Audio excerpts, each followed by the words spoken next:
In 2025, I started working on my horror game. This year in 2026, I will finally complete it. Hi guys, this is Ash from 13 Night Studios. I now am creating a horror game. I started working on a horror game in July 2025. I thought it would only take me 3 months to get it done by holiday. And now I'm still halfway through the process, an extra 6 months in. But there is an end in sight, and that's what this video is about. I'm going to be recapping last year, as well as showing a roadmap of 26 about not just this game, but the future of the studio, as well as the channel. And if you like watching game devlogs or horror game reviews, or just playing video games, make sure you hit that subscribe button, and we'll continue on with the video. Looking back at the first devlog, it's very eye-opening. When I first started, I could just make a quick little demo with a character, just walked around, grabbed items, and it was just a great box type. But now, there's actual proper gameplay, enemies that chase the player, actual progression that's forming into a real game. But the work isn't done. It's still a very long and arduous process to complete all the systems. At this moment, I'm still working on the 4th level, though I have locked in. That's the next video it's going to be about, just gives you a heads up. But also completing the final level, doing the cutscenes, actually making the character designs, which I've actually locked in as well, and I'll be making a video about that soon. But there's so many other things that still need to be worked on.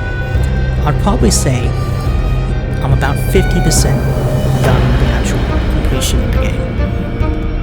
Now it's only actually doing the art, doing the sound effects, which are the 2 main things that are stopping it from actually looking like a nice game. And let's be honest, it's a main factor in the views. But it's still been quite an adventurous year.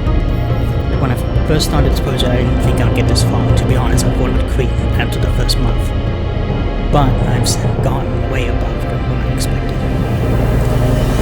This year, I learned some hard lessons that I will be bringing into 2026. First of all, even though grey boxing and setting up the system and gameplay loop is a good priority to start in the beginning, if I could go back, I'd probably have done the art and the sound at the exact same time, even if it was just a placeholder.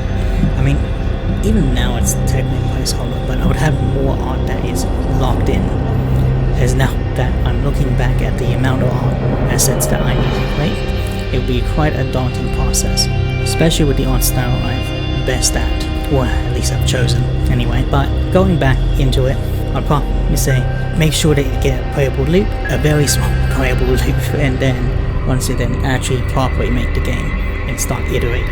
Another thing is integration is kind of a bitch. What I mean is combining systems can be quite annoying. Sometimes you gotta work on one thing and it just doesn't work. An example of this is the enemy system. The enemy system that I created individually works fine. It tracks the player, chases them. It had some bugs which took a while to kink out, but it didn't work. The main issue was the enemy actually changing rooms with the player.